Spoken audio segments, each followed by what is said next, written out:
Welcome to Aviator DB News Briefing. Today is Tuesday, March 24th, 2026. Here's a look at weather across the nation today. In the East Coast, New York is looking at overcast with a high of 45 and a low of 31. In the central U.S., Chicago is looking at overcast with a high of 52 and a low of 29. In the West Coast, Los Angeles is looking at foggy with a high of 80 and a low of 59. First, breaking news headlines. Colombian Air Force C-130 crashes after takeoff, 8 dead. In other news, Iranian commercial fleet sustains significant losses amid regional conflict campaign. Air Canada pilots killed in LaGuardia runway collision with fire truck. Air Canada Express flight collides with fire truck at LaGuardia, 2 dead. Air Canada Express crash at LaGuardia kills 2 pilots, injures 41. Fatal runway collision at LaGuardia kills 2 Air Canada Express pilots. Now for the details.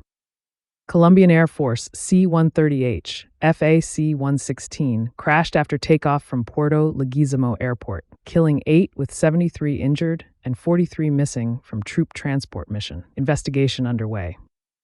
Satellite imagery and defense reports confirm at least 6 commercial and military aircraft have been destroyed following a U.S.-Israeli campaign starting February 28, 2026. The strikes targeted IRGC-linked infrastructure and air bases, compounding existing sanctions-related maintenance issues for Iran's aviation sector.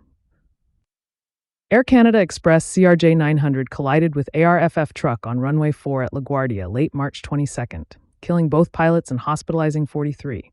First fatal crash at LGA in 34 years. Air Canada Express CRJ 900 struck fire truck on LaGuardia runway 4th, March 22nd, killing both pilots and injuring 41 others. NTSB investigating.